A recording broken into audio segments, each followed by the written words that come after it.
Mesdames et messieurs, bonjour, très bien portant, j'espère que vous êtes. Alors, merci beaucoup pour tous les efforts que vous fournissez. Je constate que les activités de la chaîne évoluent à une vitesse vertigineuse, simplement parce que vous êtes là nombreux à faire en sorte que ces vidéos puissent être partagées et apportées à tout le monde, n'est-ce pas, de façon que nous puissions nous saisir de toutes les connaissances que nous devons avoir en tant que les enseignants, lesquels vont nous accompagner dans nos métiers histoire de bien organiser nos activités d'apprentissage à l'endroit des élèves que nous éduquons. Alors, merci beaucoup pour tous ces efforts que vous fournissez. J'interviens aujourd'hui pour répondre à un commentaire qui m'avait été soumis à une des vidéos que j'ai publiées, lesquels commentaires demandaient comment, n'est-ce pas, il faudra procéder pour enseigner. Alors, aujourd'hui, je vais vous expliquer, je vais vous donner toutes les réalités relatives, n'est-ce pas, aux activités d'enseignement, d'apprentissage que nous devons avoir pour bien faire les choses. Premièrement, vous devez savoir que l'enseignement est une activité qui requiert les méthodes, les stratégies, les moyens ainsi que le mode. Et puis, vous devez savoir que cette question, n'est-ce pas, répond à un cours précis que nous enseignons. Il s'agit bel et bien de la didactique générale.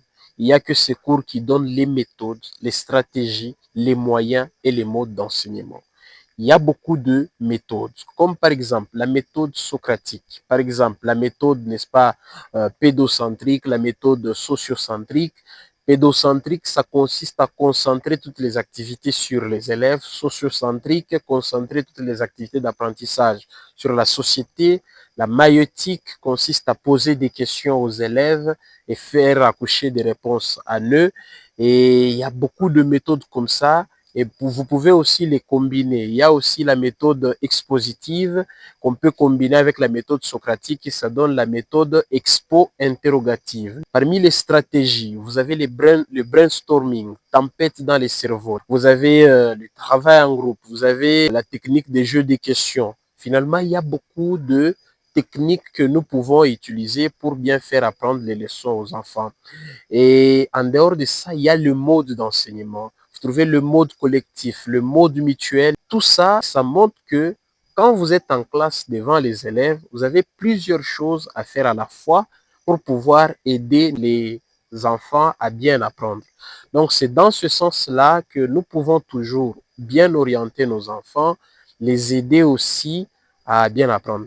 Alors, pour revenir à la question qui nous avait été posée, cette question est une question vraiment qui demande un peu beaucoup plus. En d'autres termes, comme les vidéos sont toujours adressées aux enseignants débutants, ici, vous êtes dans une situation où vous êtes pour la première fois devant les élèves. Vous devez enseigner, vous devez dire des réalités comme ça, histoire de les impliquer d'emblée à la première vue, aux premières impressions dans le cours que vous devez enseigner. Alors, le monsieur qui a demandé, je suis sûr qu'il voulait savoir comment s'y prendre devant les élèves. Par exemple, vous avez fait votre fiche de préparation. Une fiche contient toujours deux parties, deux grandes parties, la partie administrative et la partie pédagogique. Quand vous êtes au niveau de la partie pédagogique, la première rubrique, les activités initiales, vous trouvez là-bas trois sous-rubriques, parmi lesquelles rappel ou sujet de révision, et puis vous avez motivation. Alors, c'est au niveau de motivation où vous devez poser les questions aux enfants. La motivation ici a pour but d'aider les enfants à découvrir les sujets de la matière. Donc, si vous voulez vous y prendre, vous arrivez en classe avec votre fiche de préparation, puisque c'est vous qui avez préparé, vous avez un peu le squelette de comment vous allez procéder. Alors, avec ce chemin que vous avez, l'ossature de votre leçon, vous allez toujours à chaque fois demander aux enfants d'intervenir, donc vous posez des questions et eux vont répondre à retour. C'est avec le feedback que vous allez juguler les stress qui viendront, hein, parce que face à des activités nouvelles, nous sommes un peu stressés. Donc c'est un peu cela. Vous êtes devant les enfants. Pour la première fois, vous devez les occuper. Vous avez votre fiche de préparation. Ils doivent découvrir les sujets. Au niveau des motivations, vous posez des questions. Vous ramassez les réponses de manière éparse.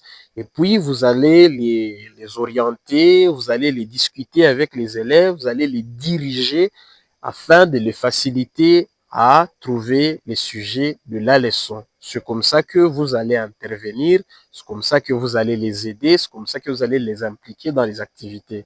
Alors, pour répondre à cette question, comment enseigner? La réponse est facile. Vous voulez enseigner, préparez toujours vos leçons, soyez à jour avec vos activités, disponibilisez les matériels didactiques pour illustrer les leçons que vous devez enseigner, les faire apprendre les connaissances que vous devez faire acquérir aux élèves. Et en dehors de matériel didactique, trouvez-vous de bonnes méthodes, de bonnes stratégies, des modes. Le mode, en fait, ça dépend de ceux qui nous écoutent, n'est-ce pas?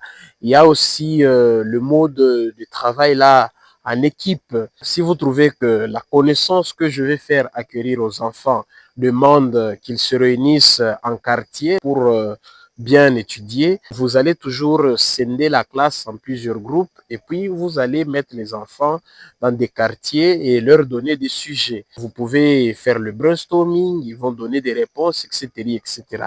Finalement, trouvez-vous le méthode, les stratégies, le mode qui vous semblera facile.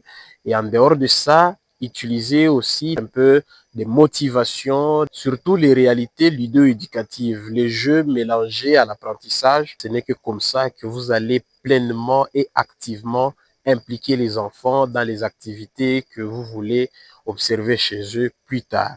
Et c'est comme ça que vous allez aussi les booster, les placer dans des situations, des contextes qui leur permettront de très bien jouer le rôle plus tard. N'oubliez pas, notre rôle, c'est de transformer les faiblesses des enfants en qualité, juguler la paresse, les bêtises qu'il y a en eux et les élever comme ça au niveau des gens qui savent réfléchir, aborder les réalités de la société, les difficultés et défier aussi certaines contraintes qui étouffent le développement de notre pays. Ce n'est que comme ça, au travers de notre rôle de créateur, que nous allons disponibiliser pour notre pays, la RDC, et pour le monde entier des sujets qui élèveront le monde au niveau de l'Eldorado, un monde où les interconnexions seront préconisées et valorisées dans le sens que nous formerons un monde de gens qui savent se comprendre. Alors, merci beaucoup pour cette question que vous avez posée. Je pense que dans ce module, vous aurez trouvé la réponse nécessaire. Je vous retrouve prochainement pour d'autres réalités qui cadrent avec nos activités d'enseignement à l'école. Allez, tout de suite, portez-vous bien. Quant à moi, je vous dis au revoir et à très vite. Bye bye.